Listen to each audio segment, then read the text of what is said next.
Саламатсыңарбы окуучулар? Бүгүнкү биздин темабыз бир өңчөй аныктоочтор жана бир өңчөй эмес аныктоочтор. Бүгүнкү сабактан силер сүйлөмдүн бир өңчөй эмес аныктоочтору тууралуу маалымат аласыңар. Сүйлөмдө бир эле аныкталгычка карата эки же андан ашык аныктоочтордун тиешелүү болуп келишин көнүгүүлөрдү аткаруу менен түшүнүп аласыңар. Ошондой эле бири-бирибиздин сөзүбүздү угуп, сыйлоого үйрөнөбүз. Кайталоо үчүн суроолор. Сүйлөмдүн бир өңчөй мүчөсү деген эмне? Азаматсыңар балдар, бирдей суроого жооп берип, сүйлөмдө бирдей кызмат аткарган сөздөр бир өңчөй мүчөлөр деп аталат. Экинчи суроо. Сүйлөмдөгү аткарган кызматына карай бир өңчөй мүчөнүн кандай түрлөрү бар эле? Эң жакшы, бир өңчөй бир өңчөй баяндооч, бир өңчөй аныктооч, бир өңчөй толуктооч, бир өңчөй бышыктооч.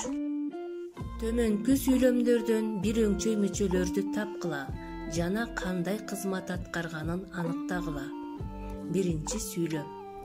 Ошол жүрөгү күчтүү жана ою тунук адамдардын колунан бардык иш келет. Бул жерде аныктоочторду тапкыла. Анын кайраттуу, ыргактуу жана муңайыңкы үнү ишеним берип турду. Бала чактагыдай кызык, кымбат, тамашалуу мезгил кишиде болбойт. Жообун таап койгон болсоңор, анда мен жоопторун айтайын.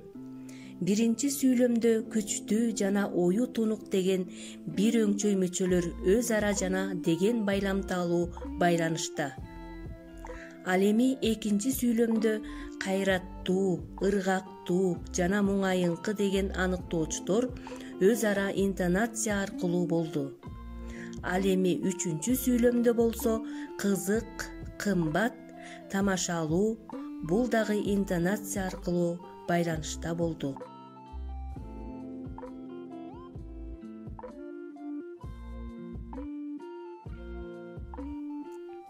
Анда көргөн, билген, иштеген окуялардын баарын айта албасмын.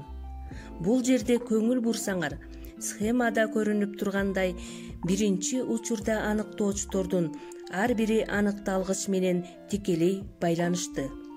Бул жерде аныкталгыч окуялардын, ага көргөн, билген, иштеген деген бир өңчөйлөрдүн баарысы тикелей байланышты.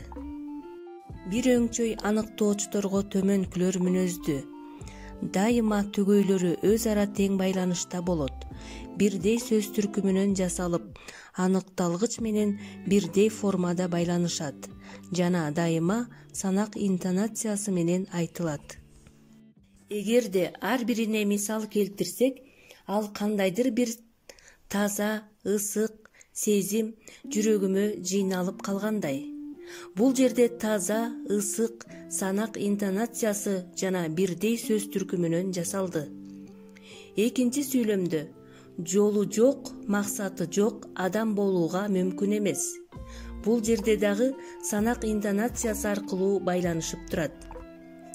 Баягы күнкү калыбындай ууздай ак тон үстүндө кызыл түлкү тебетей башында.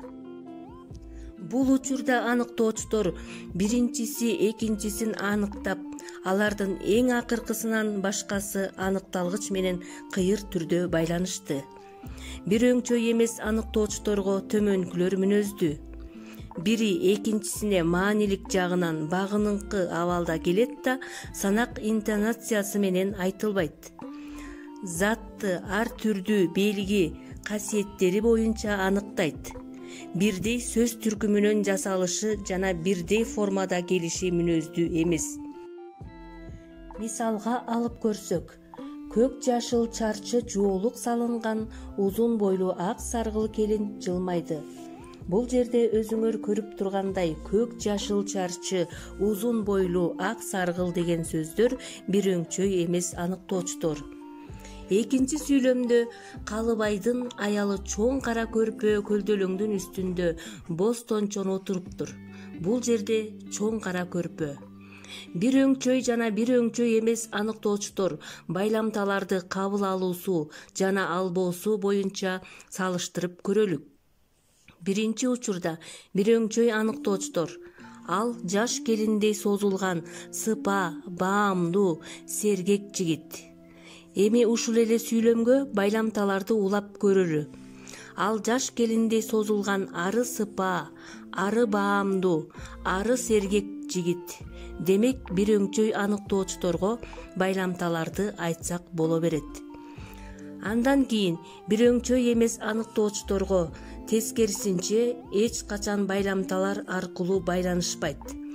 Кийгени шуудурак ала жибектен тигилген чапан экен. Анын кийген шуудурак ала жибектен тигилген чапан экен деп айтууга мүмкүн эмес.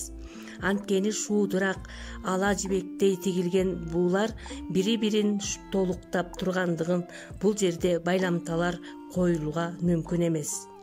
Демек, бир өңчөй жана бир өңчөй эмес аныктоочтор аныкталгыч менен жана өз арада байланыш даражалары затты аныктоо мүнөзү, санак интонациясына ээлиги же эместиги жагынан бири-биринен айырмаланат экенин жогоруда өзүңөр да күбө болдуңар. Тема түшүнүктүү болгон болсо, анда үй иши үчүн 41-42 көнүгүүлөрдү аткарып WhatsApp номериме жөнөтүп койгула. Көңүл бурганыңар үчүн рахмат.